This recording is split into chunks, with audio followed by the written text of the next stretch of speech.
There are moments in human history when the veil covering the truth begins to tremble as if stirred by the wind.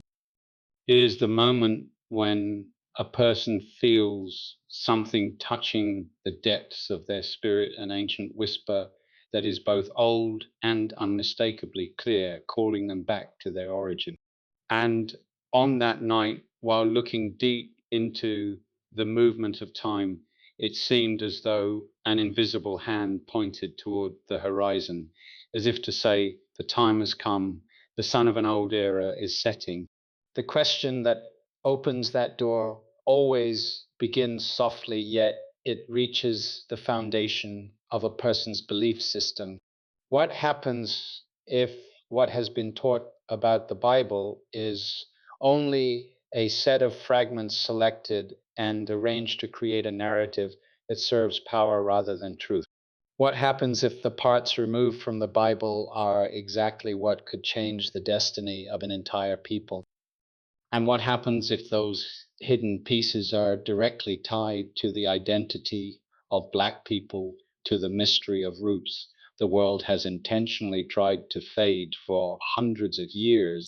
In that moment of observation, one could see a strange image as though time itself was slowing down. The ground of America trembled lightly, not from the outside, but from within, as if a structure too large had begun to rot from its core. The cities gleamed yet carried the color of exhaustion families, fractured old factories, silent without the sound of machines, roads marked by silent crises. An empire once proud of its strength was shrinking under the weight of a debt it had never dared to confront. And within that collapse, a question rose louder than before: who has truly been deceived and who has been forced to forget their own history? For many centuries, a story has been repeated endlessly that Black people are the problem of society, the worry, the ones carrying a curse. But spiritual history does not operate the way the world retells it. It always carries the shape of reversal. What is labeled lowly is often what is chosen. What is seen as darkness is often where the Spirit of God places the first light. When looking at the traces left from ancient times, one sees faces in the Bible with deep skin tones living on the lands of Egypt, Kush, Ethiopia, and the burning Middle East, where the sun poured down day after day. Nothing in those lands resembles a white theology, but across centuries, images were repainted, faces and skin tones altered, causing readers to no longer see themselves in the story that belonged to their ancestors. And when a people can no longer find themselves within their own sacred story, their soul becomes severed from its roots. At the intersection of history and revelation, one can see an entire network of shadows drifting across generations, including European clergy, colonial missionaries, those who shaped a white image of God to support the idea of domination. The story of the curse of Ham was born from that place, molded into a weapon to justify 4 centuries of slavery, causing many Black people to believe their skin was a sign of inferiority. But when returning to the ancient text, that image dissolves like mist, revealing the truth that the one cursed was not the ancestor of Africa, but Canaan, a people of the Middle East, entirely separate from Black people. From those markers, something appears like an echo from long ago that what has been removed from history will one day return. What was buried beneath layers of power will one day rise like green grass after rain. And that day is the time when the world begins to shake and when the nameless people begin to remember themselves. If within the listener there's a strange feeling like a gentle knock within, it may not be a momentary emotion, but the call of soul memory inviting one to return to the story from which they were separated.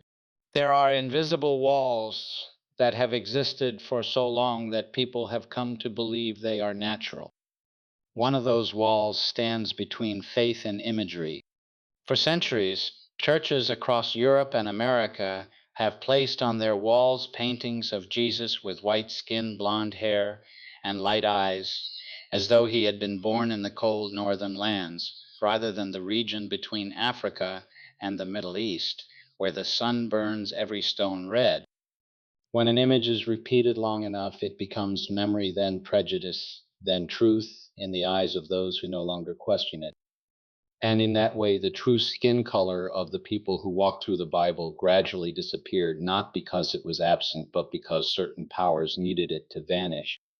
When observing this process as one would observe a long flowing river, one can see small things being removed, details blurred out, and entire parts added into sermons and paintings.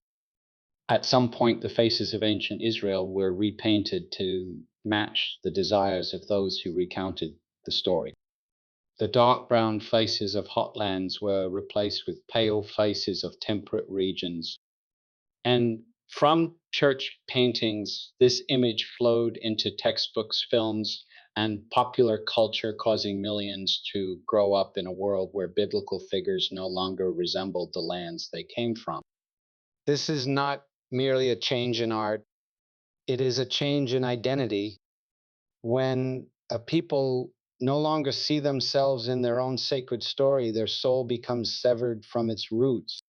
Over time, Black people stopped seeing themselves in Eden, stopped seeing themselves in the crossing led by Moses, stopped seeing themselves in the sun soaked lands where the Bible unfolded.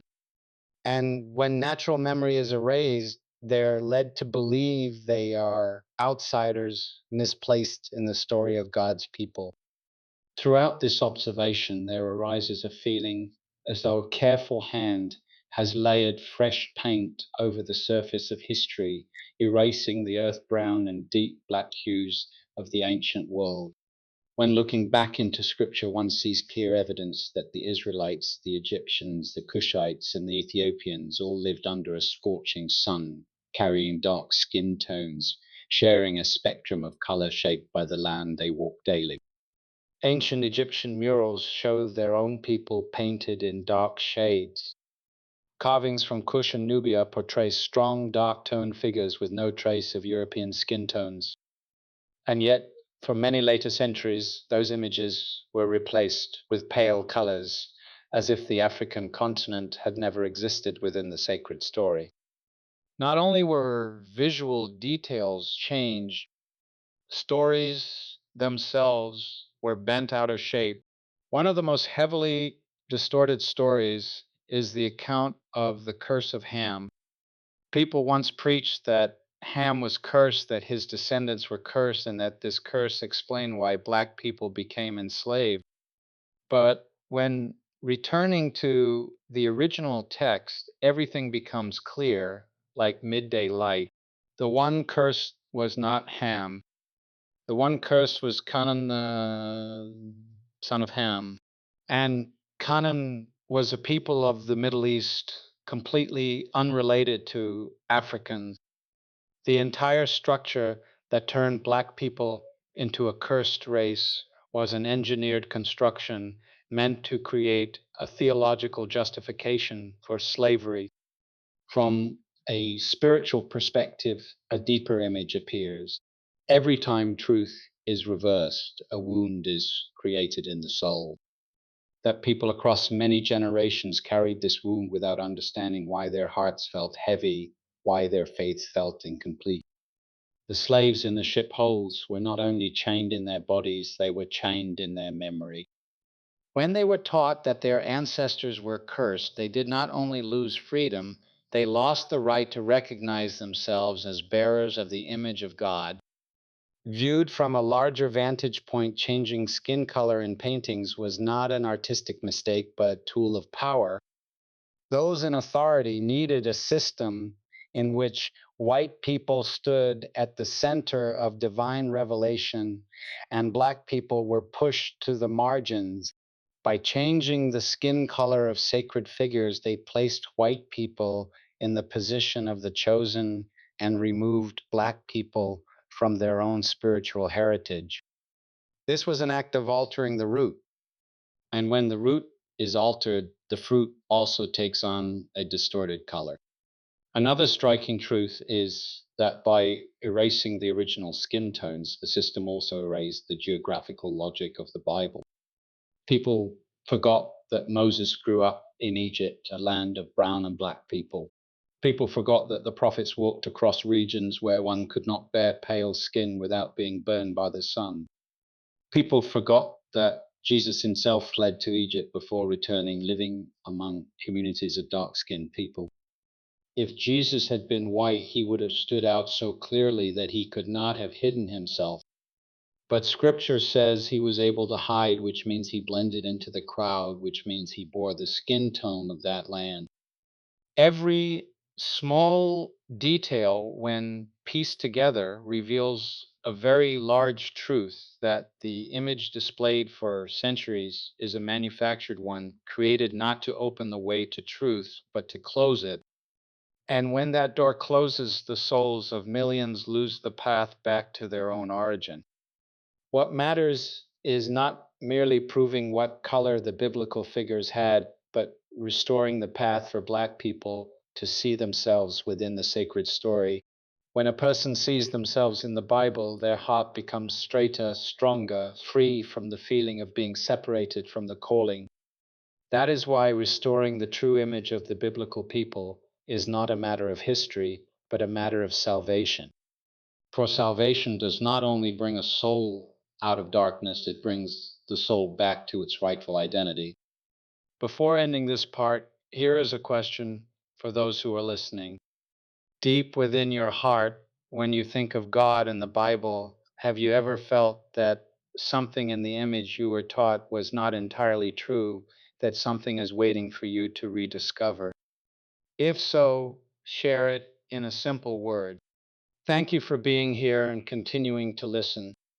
There are moments in history when a single lie becomes so large, so carefully repeated, and so deeply woven into culture that it begins to function like a spiritual force. The lie breathes, the lie grows, the lie takes on a life of its own. And for centuries, one of the darkest lies ever spoken over a people was this so called curse placed upon the children of Ham. It was whispered in pulpits, taught in classrooms carved into law, and carried across oceans as a justification for bondage. Yet when one returns to the ancient text itself, the lie dissolves instantly, leaving only the stark simplicity of what was written and what was never said. The old scripture in Genesis speaks of a moment after the flood, a vineyard planted, a father overcome by his own wine, a brief and shameful scene. And when the father awoke and understood what happened, he spoke a curse. But the curse did not fall upon, it fell upon Canaan, the youngest son.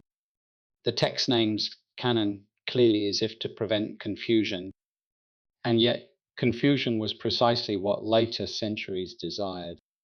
For the political powers of the 15th and 16th centuries needed a story that matched their intentions.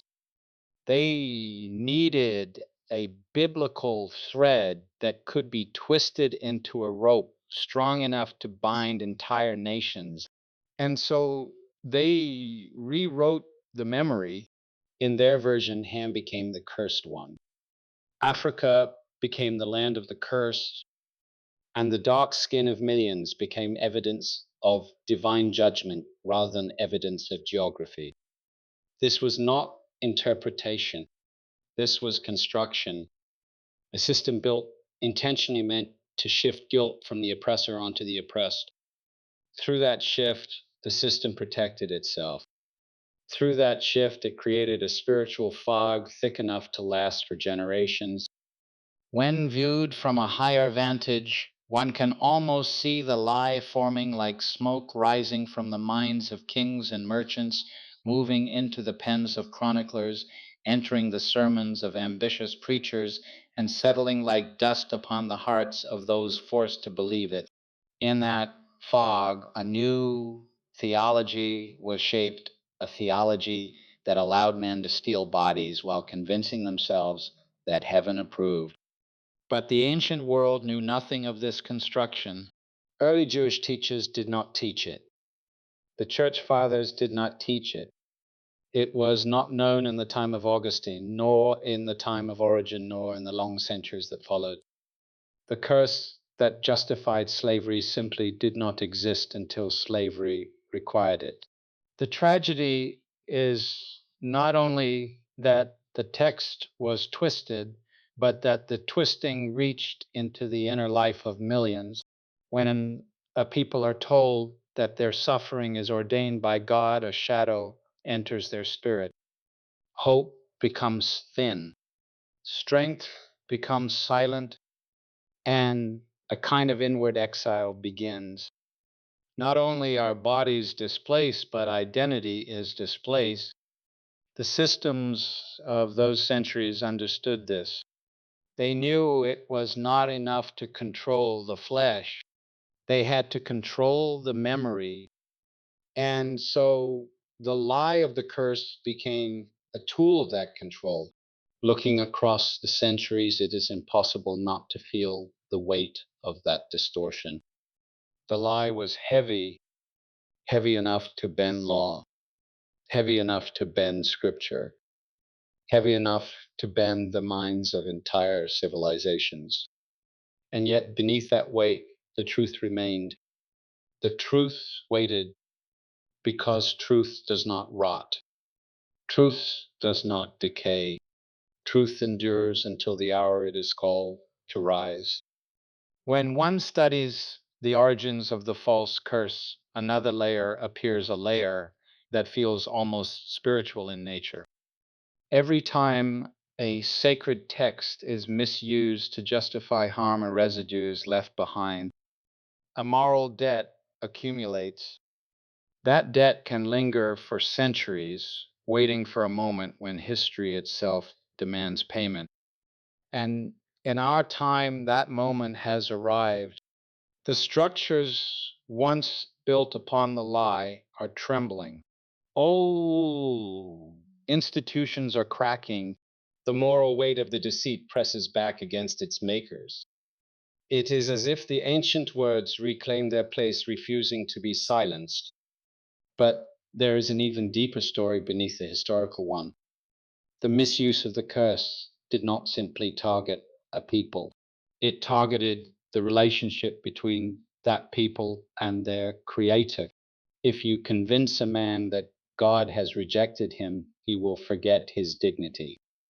If you convince a woman that heaven has no room for her, she will forget her inheritance. And people who forget their inheritance become easy to enslave. That was the true purpose of the false curse.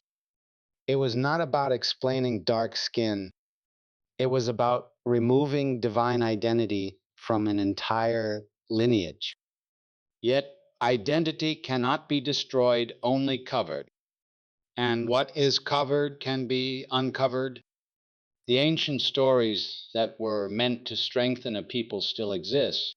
They speak of nations in Africa blessed with wisdom, power, and spiritual insight. They speak of kingdoms that stood long before the rise of Europe. They speak of peoples who walked with prophets, defended God's messengers, carried the cross of the Messiah, and traveled to worship in Jerusalem long before the rise of the Western world. These stories are not fragments, they are foundations. And the lie was an attempt to break those foundations. As this truth rises again, one can almost imagine the shadows retreating. The old curse is exposed as fiction. The fear it once carried begins to dissolve, and the people who lived under its weight begin to stand differently, not with arrogance, but with clarity, not with pride, but with recognition. They begin to see themselves not as the children of a curse, but as bearers of a heritage that predates the lie, a heritage that stretches back to the dawn of creation itself. This unveiling is not meant to inflame conflict. It is meant to heal identity. It is meant to lift the shadow that was placed upon millions of souls. And it is meant to restore a truth that belongs to all humanity, the truth that every people formed by the breath of God carries dignity, purpose, and sacred worth. But for those whose history was rewritten, the restoration carries an added power. It brings back what was stolen. It closes a wound that has remained open for centuries. Before this part comes to a close, let a question rise gently for the listener. When you hear that the curse spoken over your ancestors was never meant for them, that the lie was crafted by men and not by heaven, does something inside you shift? Does your heart feel lighter, or does it ache with the weight of what was taken? Your presence here matters. Your reflection matters. Thank you for listening and for walking through this unfolding truth. When the vision first opened, it came as a quiet stirring behind the eyes, a gentle widening of perception, as if a curtain had been pulled back from a window that had long been sealed. I did not call for it. I did not prepare for it. It moved on its own, like a tide rising beneath the surface of thought. And as the veil parted, I found myself standing in a place that was not bound by the measures of earth, yet held the weight of history as clearly as stone. There before me were figures who had walked the ancient paths of Scripture. Their presence was neither ghost nor memory, but something living, as if the soul of the past had stepped forward to reveal what had been hidden. And the first who came near stood with a stature both humble and strong. His eyes carried the patience of one who had endured judgment not for wrongdoing, but for standing in defense of what was right. He was Ebmelech, the Cushite, the man who rescued the prophet from the mire. In the vision, I watched him descend again into the old courtyard of the guards, where the stench of hunger and fear still clung to the air. The ropes were in his hands, the rags gathered in his arms. He moved with care, with reverence, as though the man sinking in the mud was not only a prophet of God, but a reflection of the suffering of all who would one day carry burdens not their own. I heard the quiet strength in his voice as he called down to Jeremiah, and in that moment the vision shifted.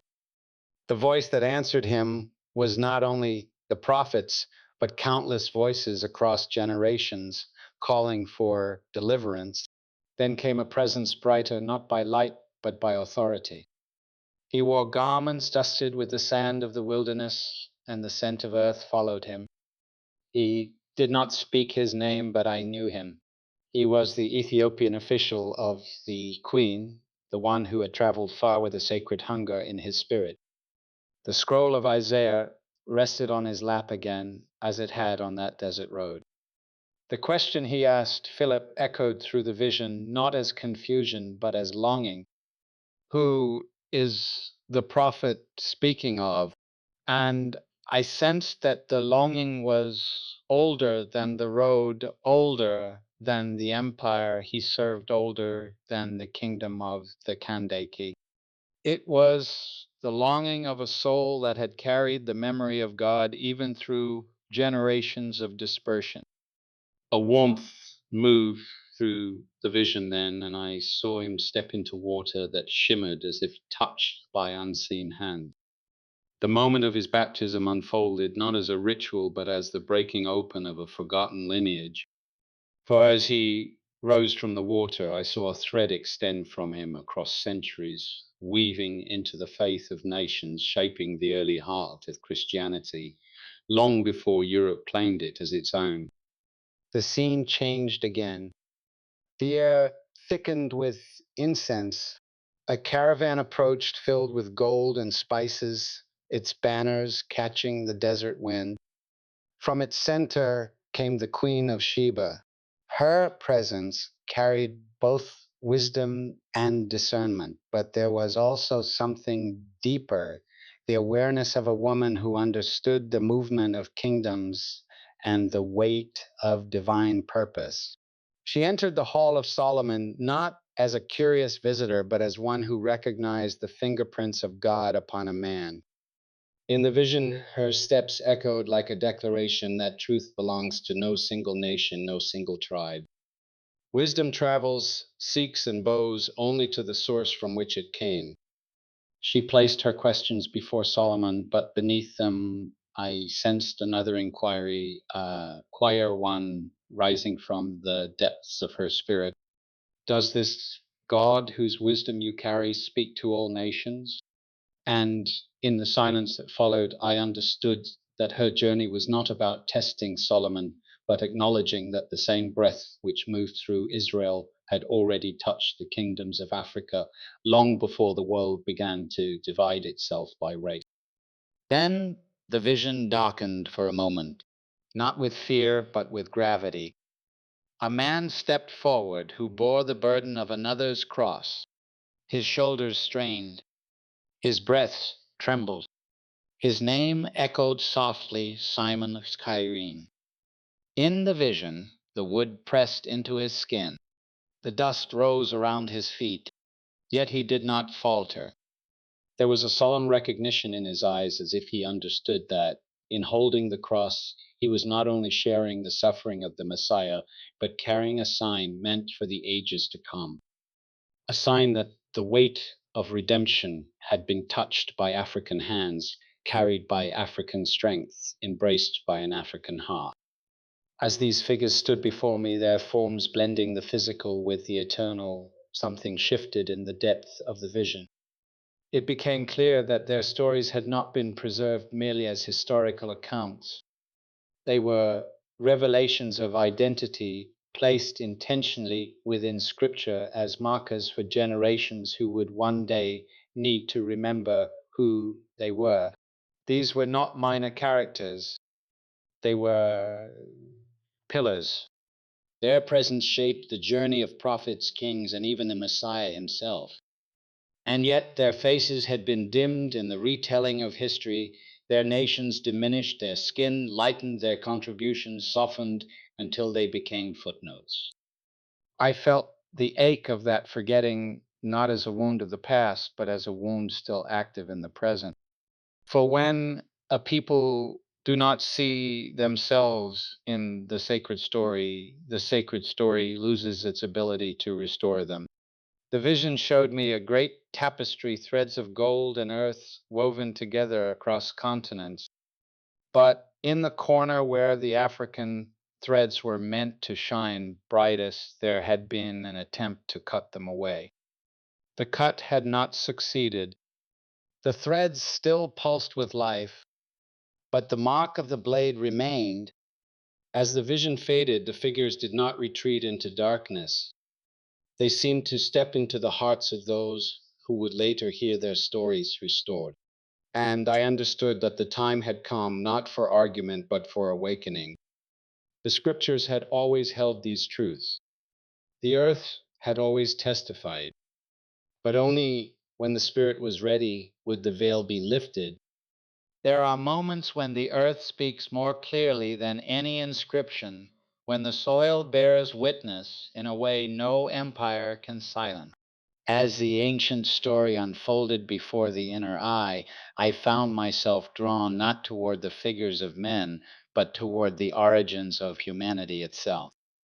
The landscape that emerged was not a distant realm of myth, but a place rooted in physical geography, shaped by rivers and mountains, marked by the same sunlight that warms the world today. The ground beneath me appeared dark and rich, as though it had gathered the memory of countless generations within its grain. Streams flowed in directions that felt familiar, as if their paths had been etched into the consciousness of humanity long before maps existed. And then, like a whisper rising from the book of beginnings, the names of ancient rivers seemed to settle over the land. Pishon, Havilah, Tigris, Euphrates. But the river that drew the deepest attention was the one called Jihan, the one said to wind through the land of Kush. There was no need for argument. The terrain itself declared what had been written. Kush was not a distant corner of another continent. It was part of Africa reaching across lands known today as Ethiopia and Sudan. The waters flowed through a region shaped by heat, light, and the color of deep earth. And in that realization, something essential came into focus.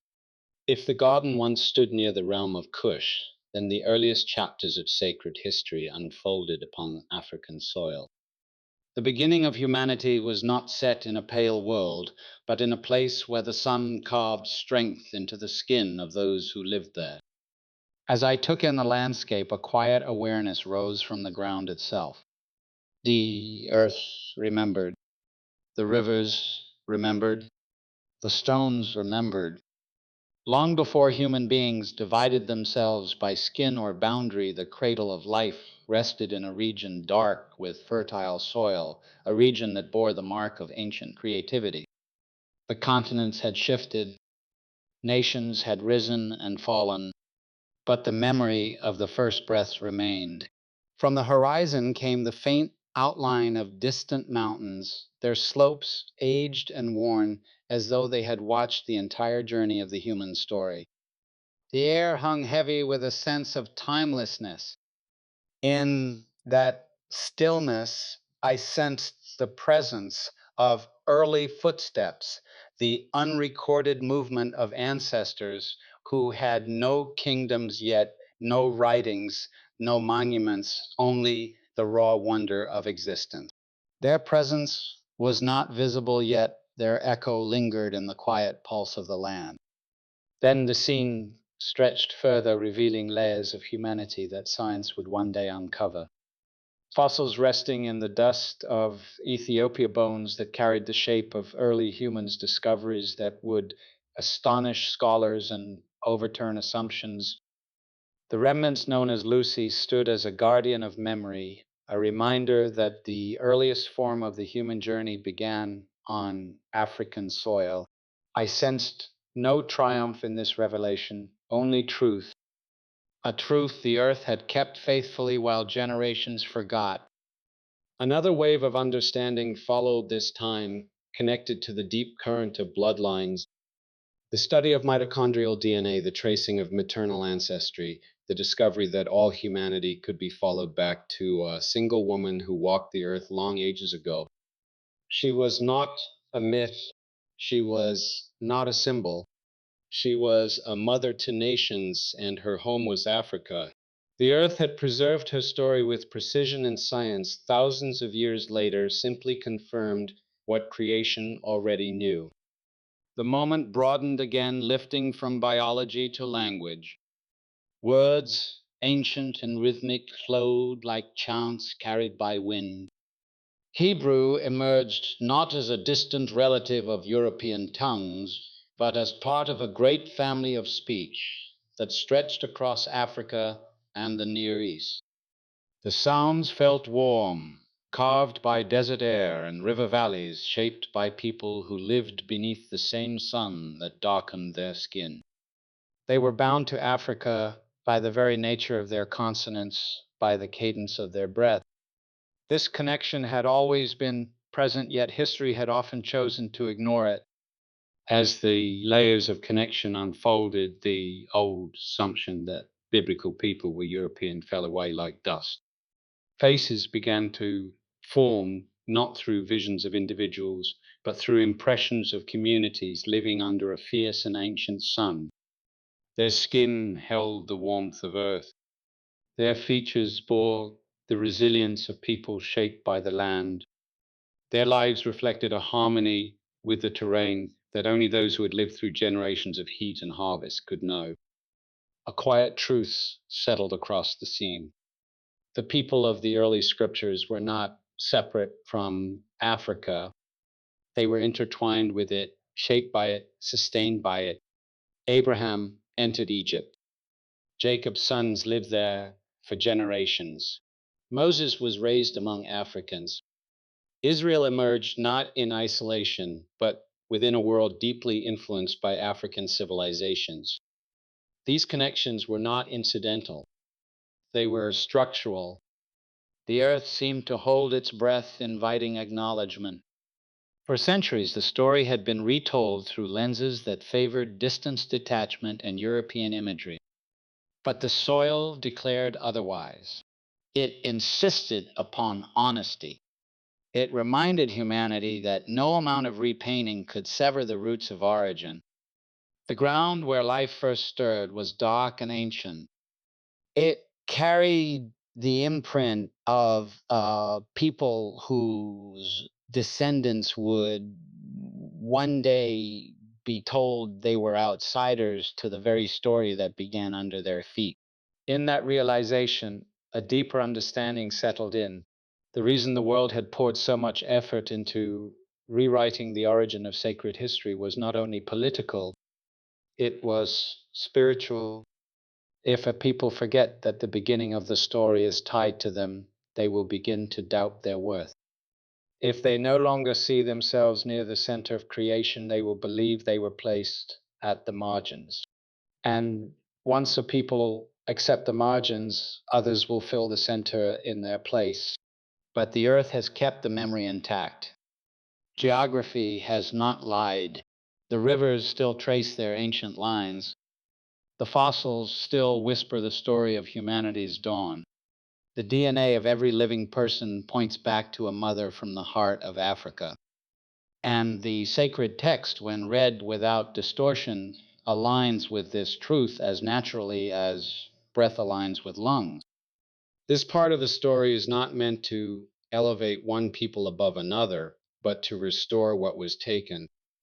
It is meant to remind those whose ancestors were stripped of land, language, and lineage that the beginning of the human story carries their imprint. It is meant to bring a quiet strength back to hearts that have been told for too long that they were far from the center of divine intention.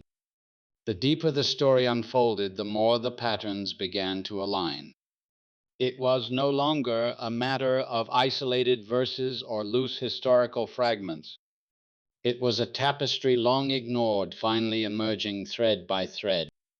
And as those threads came together, a fuller picture of ancient Israel took shape, one far removed from the pale images that later ages created. The land itself shaped the people. Under a searing sun where desert winds burned the skin and the soil carried the heat of long afternoons, no population could remain untouched by the climate that forged them. The people of that land were accustomed to warmth, to brown earth, to the deep glow of copper and bronze. Their faces carried the imprint of the sun. Their skin held the remembrance of desert hours, and the scriptures did not shy away from this truth. In the old poetic writings, descriptions of beauty and suffering alike were framed by color. A woman spoke of herself as dark, lovely shaped by the tents of Kedar. The inhabitants of Jerusalem, weakened by famine, were described as turning darker than soot. These were not metaphors for morality. They were reflections of life in a region where light was relentless, where endurance was written upon the body. The Messiah himself was not portrayed in soft, pale tones within the oldest imagery of the faith. In the final book of Revelation, his feet were compared to metal heated in a furnace, radiant with depths that suggested both strength and darkness. His hair was described with texture associated with the peoples of the South, not the North. These details remained hidden in plain sight, while later artists reshaped his face into something familiar to their own reflection. But the truth has always existed quietly, waiting for a generation willing to see again. From that truth, another thread extended, one formed not by skin, but by speech. For language, too, carries the memory of origins. Hebrew, with its guttural warmth and strong consonants, belonged to a larger family of tongues that stretched across North Africa and deep into the Horn of Africa.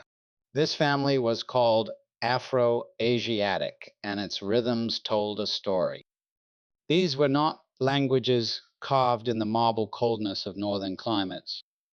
They were born of desert breath shaped by the cadence of drums, influenced by communities that lived between the Nile and the Red Sea.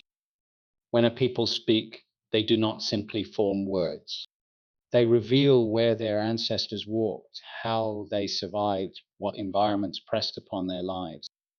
The speech of ancient Israel did not rise from European soil. It echoed the sounds of places where the sun sculpted shadows over valleys and the earth held the scent of resin and mire. This linguistic thread connected Israel to Ethiopia, to Egypt, to Kush, to the cultures that lived along the meeting point of Africa and the Near East. And beneath that thread was another, even older, the thread of blood and ancestry. Though migrations, exiles, and conquests changed nations across time, the body remembered. Bone structure, facial features, and skin tones were shaped by regions humanity inhabited long before any map was written. The people of the scriptures came from the same cradle where early human life first took form. And even when they traveled north or east, their appearance bore the memory of origin. This was not a matter of race in the modern sense, but of geography, sunlight, and soil. When these truths are restored, they do more than correct historical errors. They heal identity. They return lost dignity to those who were taught they had no place in the sacred story.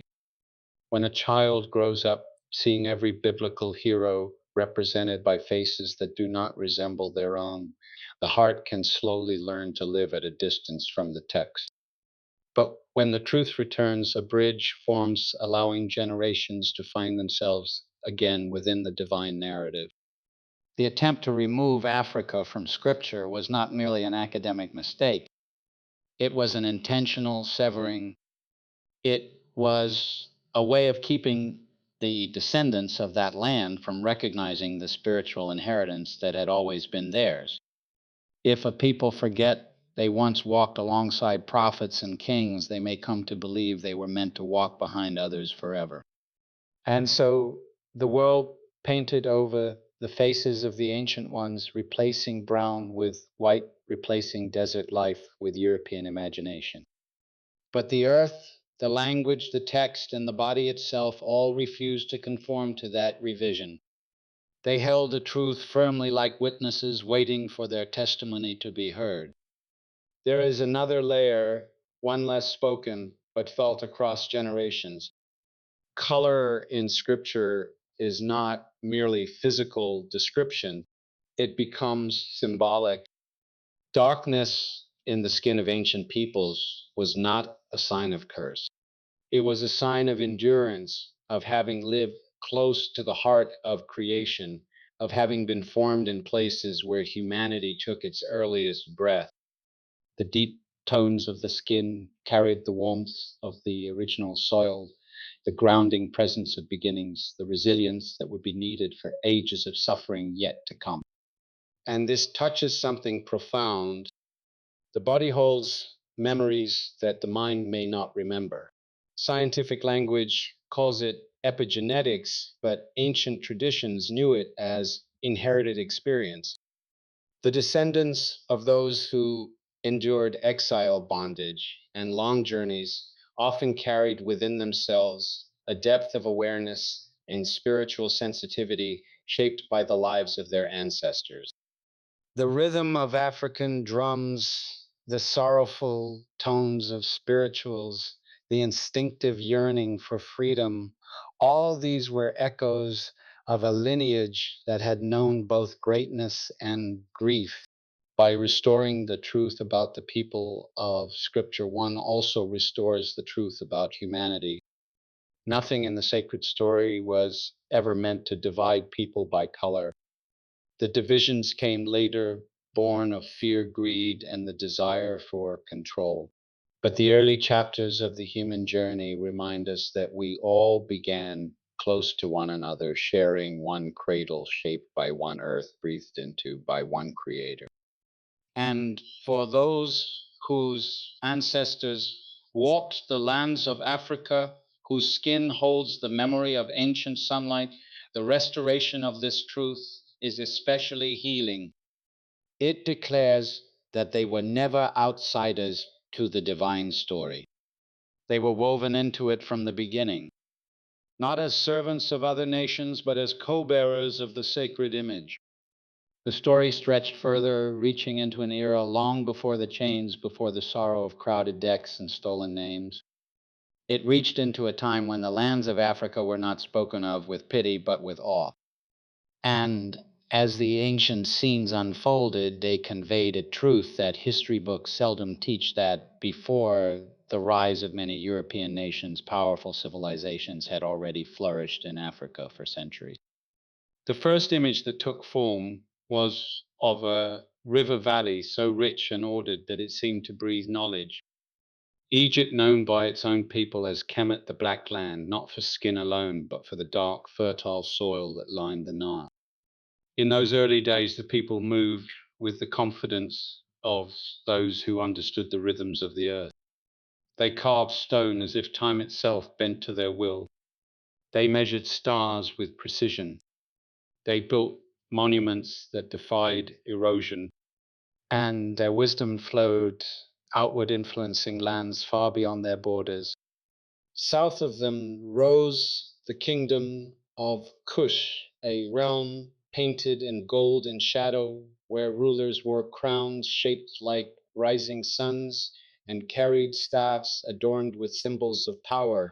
Their warriors were formidable, their queens commanding, their culture refined. They built more pyramids than Egypt, though the world seldom recalls their count. Their cities hummed with commerce. Their scribes etched characters of a language now sleeping, waiting to be fully understood again. Further inland stretched Nubia and later Axum, centers of trade, learning, and spiritual depth. Caravans moved across deserts bearing incense, ivory, and manuscripts. Scholars debated in open courts. Sanctuaries echoed with chants. The earth itself seemed to acknowledge the greatness of these kingdoms, for the soil remained fertile and the rivers remained generous. These were not scattered tribes, they were empires, and their influence reached deep into the early movements of the biblical world. When Israel faced threats, it aligned at times with Ethiopia and Kush. When the prophet sought refuge, Africa offered shelter. When trade routes expanded, African caravans moved through the heart of ancient commerce. Long before the narrative of inferiority was invented, the people of these lands stood tall among the nations. But the scene did not remain bright for long. A subtle shift entered, like the slowing of wind before a storm. Power rarely remains unchallenged, and history seldom flows in a straight line. The first wave of displacement came not from Europe, but from the East, when new armies swept across North Africa in the 7th century. Cities were conquered, languages shifted, faiths changed, some cultures adapted, others disappeared. Yet even then, African strength endured. The next wave took centuries to form. It rose quietly at first, carried by stories whispered in royal courts of Europe, tales of fortunes waiting along distant coasts. The Portuguese were the first to touch the western edge of the continent with the intention of extraction rather than exchange. They saw not kingdoms but opportunities. They saw not people but profit. And The old lie forming in the minds of merchants and monarchs began its long journey toward becoming a weapon. The great black kingdoms still stood, but the gaze of Europe had already begun to alter the fate of the continent. Ships sailed not with goods alone, but with intent. Guns entered places once untouched by them. And as trade grew, so did greed. Where gold had been the prize, bodies became a commodity. The transaction of flesh began slowly, then rapidly, until it consumed the world. The landscape shifted again. Now I saw coastlines dotted with fortresses built by the Portuguese, Dutch, British, and French. These were not military outposts alone. They were warehouses of living souls. Behind their stone walls, human beings were held in darkness, waiting for a journey that descended deeper than physical distance. The air was thick with grief. There was no music, only breath, only fear. The ships appeared next, long wooden vessels rocking on violent waters. Inside them, rows of men and women pressed against one another, chained and unable to move. The scent of salt mixed with the scent of suffering. Many did not survive.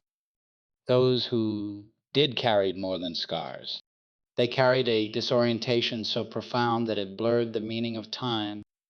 The most painful truth was not only the brutality of the voyage, but what was taken from those who survived. Names were stripped away, words forbidden, histories erased. Those who had come from kingdoms were told they were from nowhere. Those who had walked with dignity were told they were property. Those who had once belonged to ancient cultures were told they belonged to no one but their captors. What had once been a lineage became a blank page, rewritten by hands that valued power over humanity. And this is where the spiritual dimension grew heavy. For it is one thing to bind the body, it is another to erase the memory. The ships did not carry slaves, for slavery was not the identity of those aboard. They carried human beings whose mothers had sung ancient songs, whose fathers had walked the earth with pride, whose ancestors had built empires and temples. But the dignity of those lineages was intentionally hidden from the generations that followed. No story told later in classrooms could capture the full weight of what occurred. The loss was not merely cultural, it was spiritual. The tearing away of memory created an open wound that descendants would feel long after the chains fell away. A wound that affected belief, confidence, and inner purpose. A wound that could only be healed by restoring what had been stolen. As these scenes passed, another truth emerged. The erasure of African greatness was not accidental, it was systematic. It was crafted to ensure that those placed in bondage would not recognize their worth. For if a people believed they descended from kingdoms, they might rise. If they remembered their languages, they might rebuild. If they knew they once stood near the cradle of humanity, they might reclaim their dignity. And so the narrative of primitivity was invented, replacing millennia of achievement with a single image of change. Yet, even during the darkest centuries, the deeper memory of the soul did not die.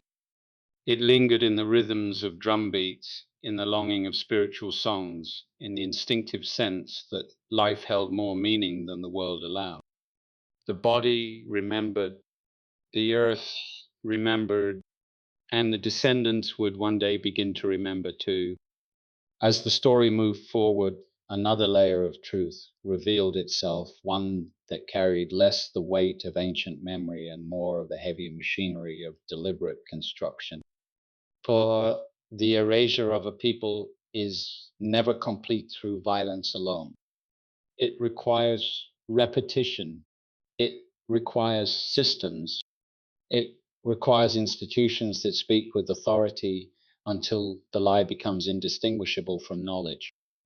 And so the long process of reshaping history began not in secret chambers, but in the open, carried by pulpits, classrooms, printing presses, and the quiet power of culture. The first place where this transformation took root was the church, not the humble gatherings of early believers, but the grand structures that rose in Europe centuries after the events of Scripture. Artists filled sanctuaries with images that reflected their own faces and their own imagination. Jesus, once described with features shaped by the lands of Africa and the Near East, was repainted into a northern figure, soft skinned, fair haired, a reflection of European ideals. The apostles followed the same pattern, prophets too, images that bore no resemblance to the climate, the geography, or the people who had lived in the ancient world. For many who entered these churches, the paintings were not decorative. They became truth. Children grew up beneath them. Worshippers prayed before them. Centuries passed.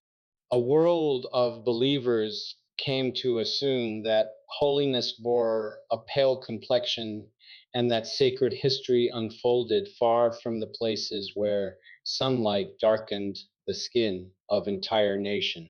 It was not merely artistic preference, it was a quiet reordering of spiritual imagination. From the church, this reordering spread into classrooms. The academic world began to rewrite the history of Africa, shrinking kingdoms into tribes erasing achievements and framing the continent as a place waiting to be civilized. Lessons began not with the pyramids or the ancient universities of Timbuktu, but with the arrival of Europeans. A continent with thousands of years of scholarship was reduced to a footnote. A people with millennia of achievement were introduced to children only as captives. It was a distortion so deep that it taught entire generations to believe that African history began in chains. Maps reinforced the same message, shrinking Africa visually while enlarging Europe. Textbooks omitted stories that did not serve the narrative. And once again, the lie became familiarity. The next tool in this construction was law. In the American South, it became illegal to teach the enslaved how to read. The intention was clear. A literate mind could question, a thinking soul could resist. People scripture for themselves might discover that the God of Exodus was not the God of their oppressors. And so reading became an act forbidden to those whose ancestors had preserved entire libraries long before Europe emerged from its own dark centuries. To reinforce this silence, a new version of Scripture was created, one that came to be known as the Slave Bible. Certain passages were cut away, removed entirely verses that spoke of liberation, justice, or equality. The cry of the Israelites escaping Egypt was silenced. The prophetic calls for righteousness were missing. What remained were fragments designed to teach obedience without hope. It was not the gospel. It was a tool of domination. And behind these practices stood a larger structure, the theology of racial hierarchy. It claimed that God had ordained European authority.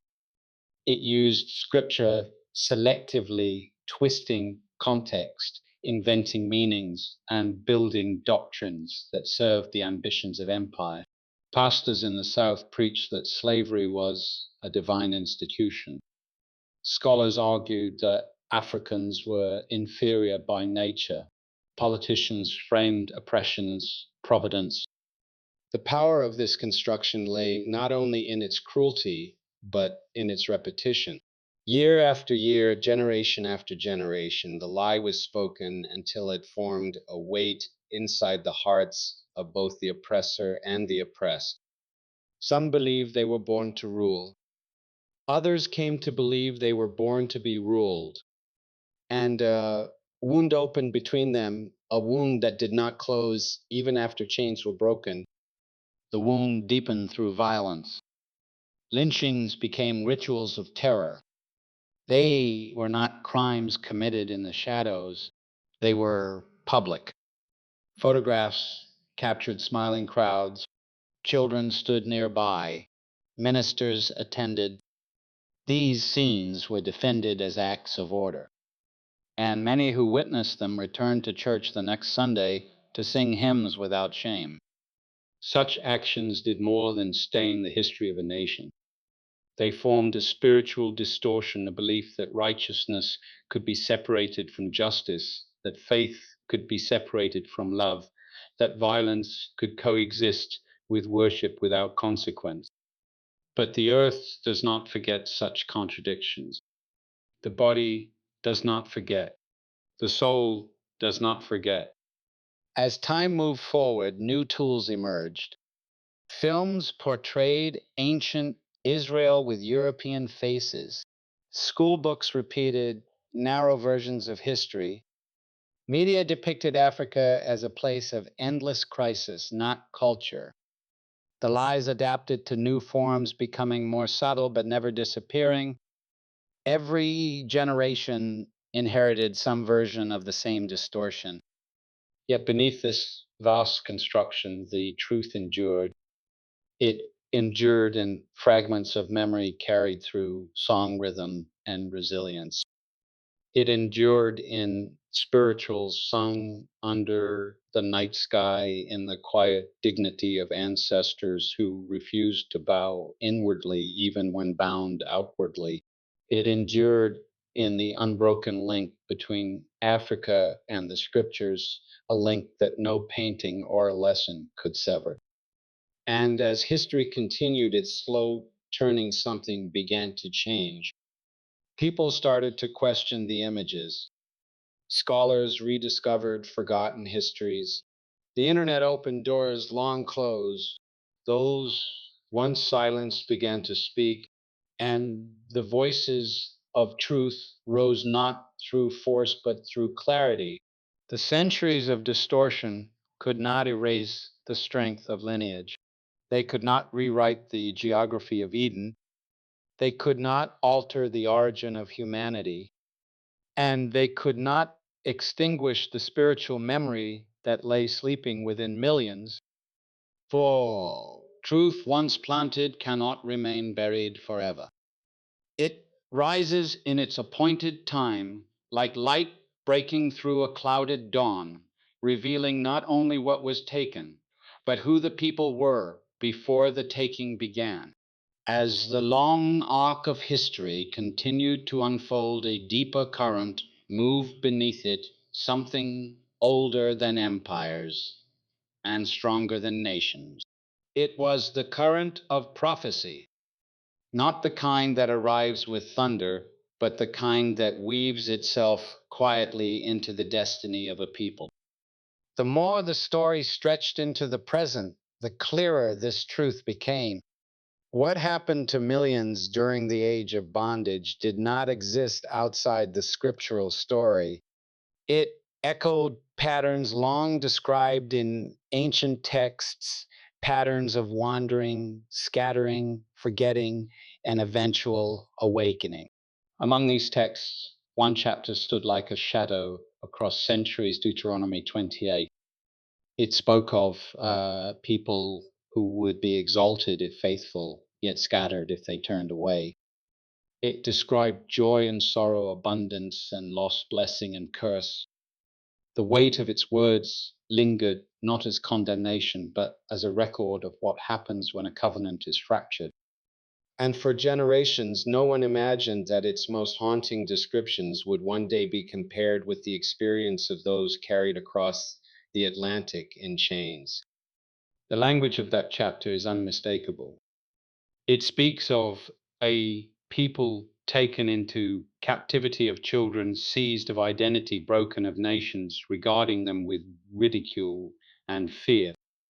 It speaks of journeys in ships of bondage in foreign lands of weariness that settles into the bones. For centuries, these verses were quoted in synagogues as reminders of Israel's ancient trials.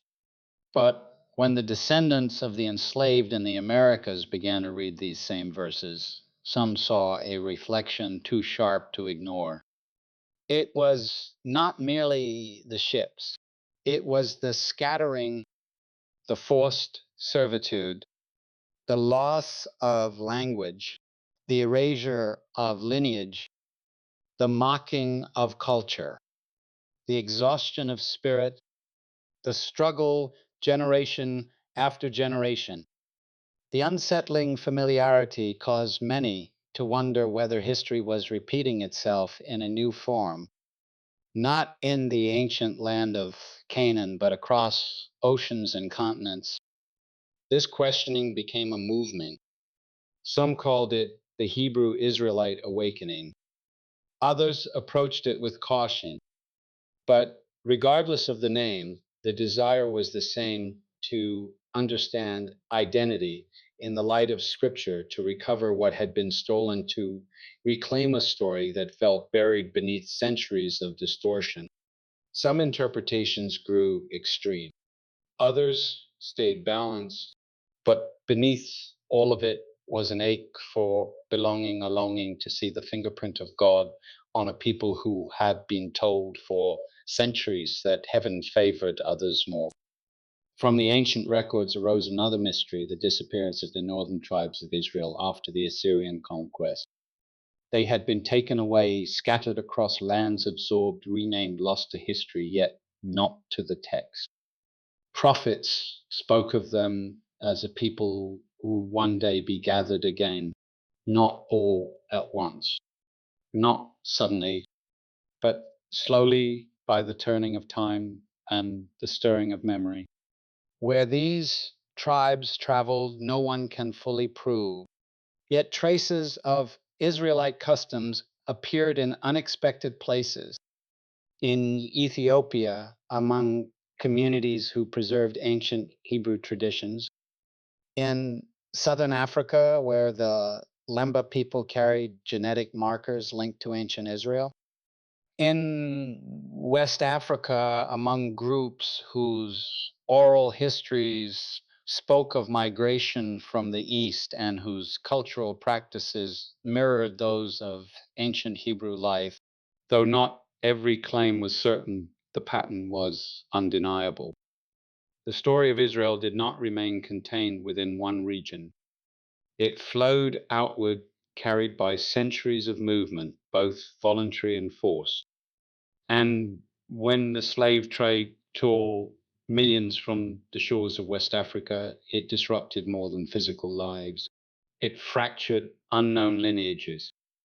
It severed connections that may have stretched back to ancient tribes.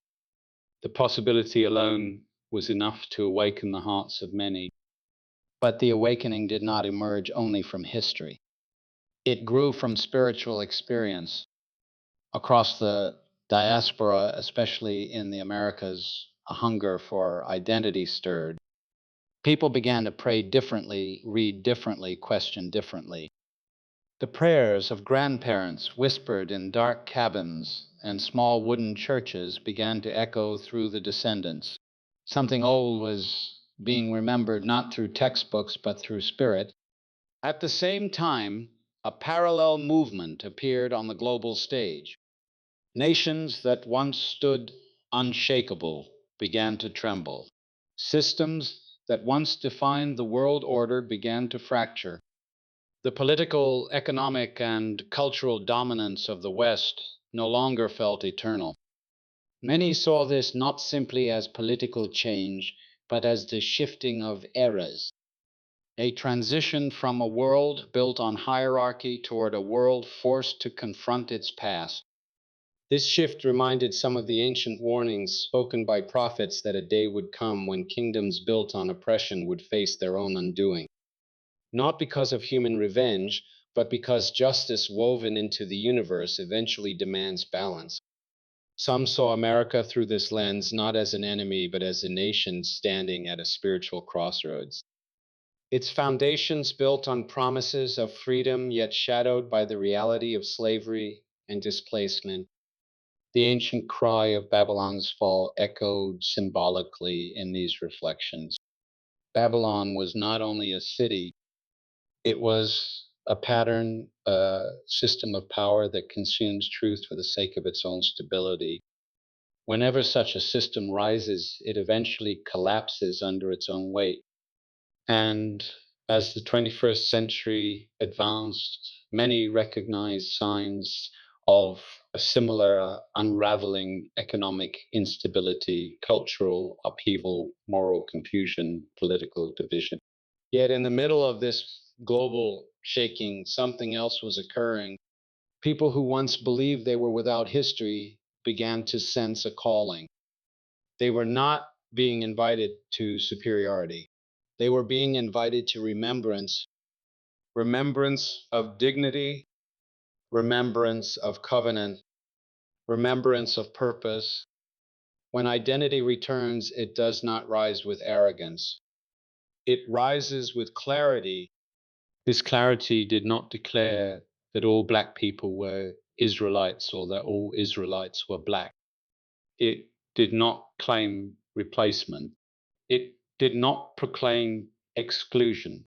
Instead, it offered a possibility that the diaspora was far more connected to the biblical story than the world had allowed them to believe.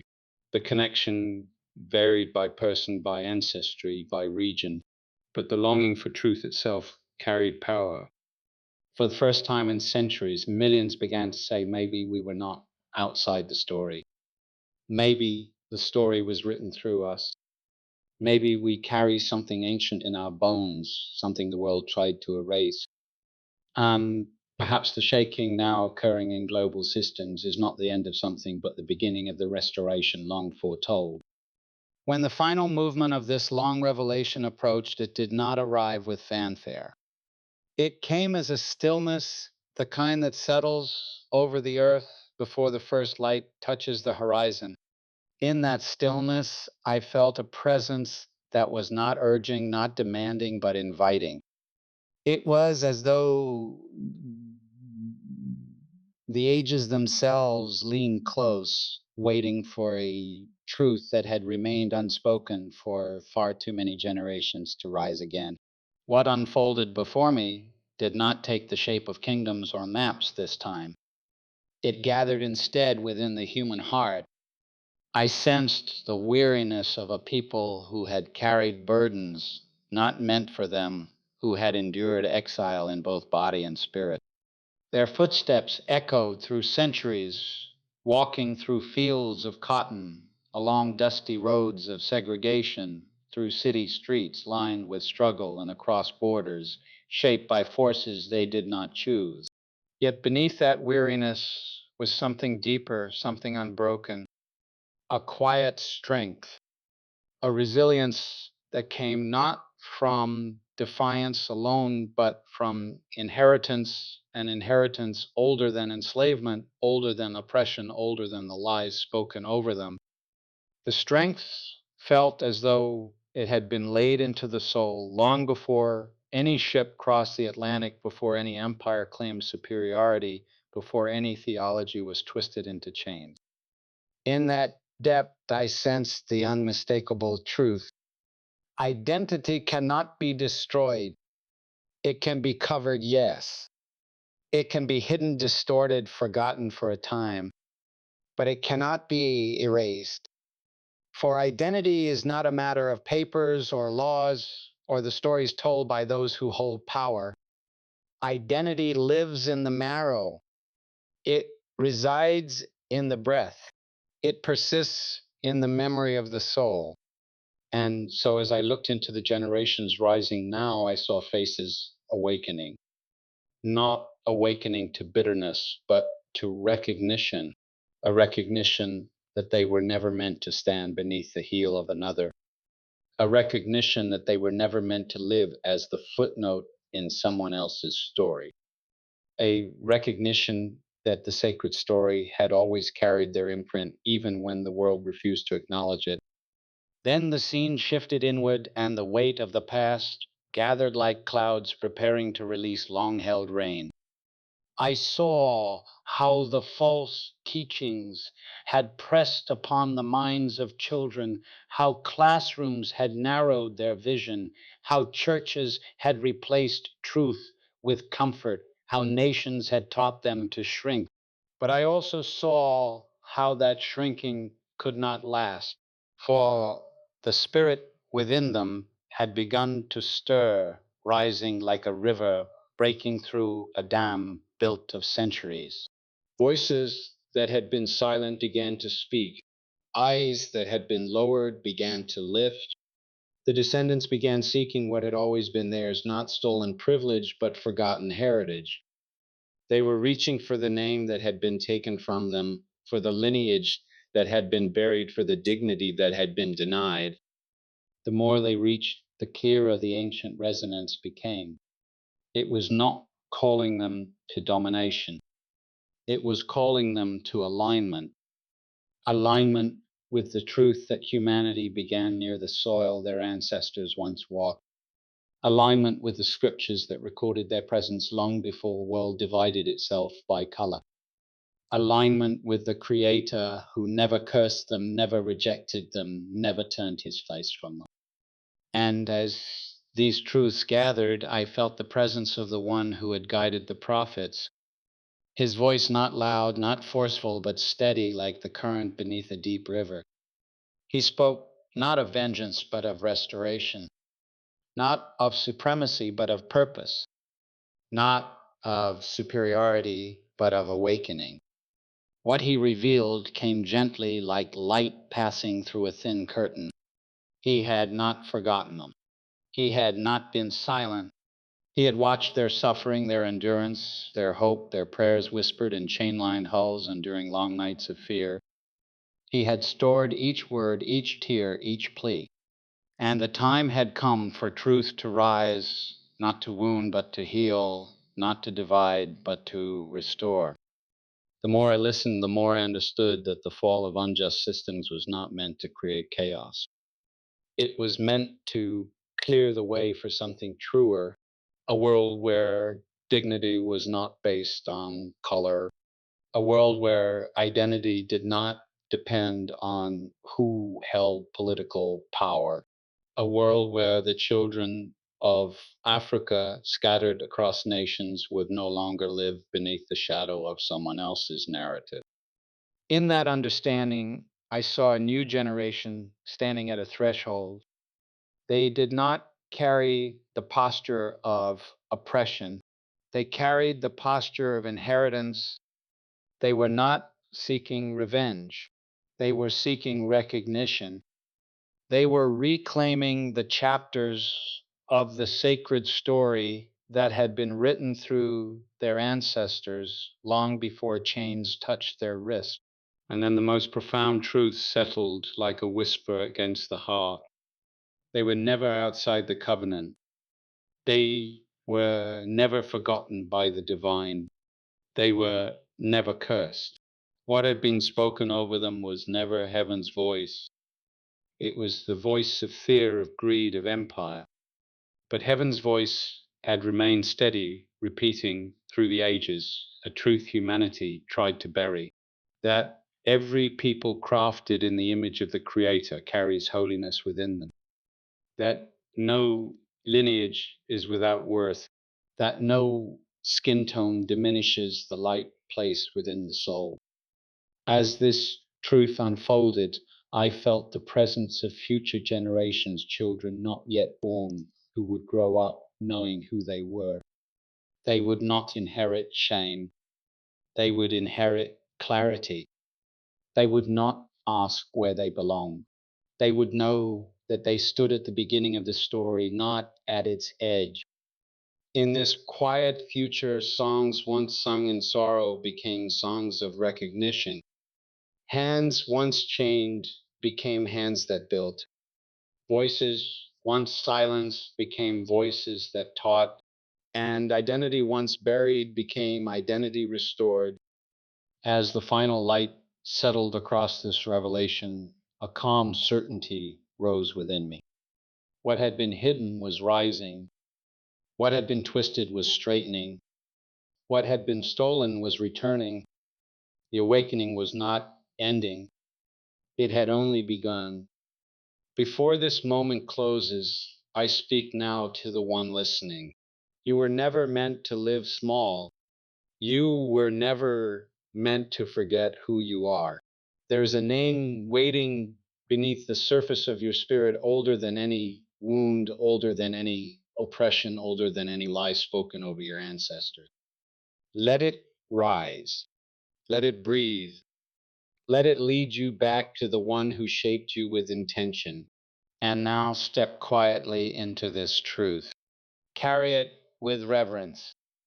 Walk with dignity, for the restoration of a people begins not with nations, but with a single heart that remembers its worth.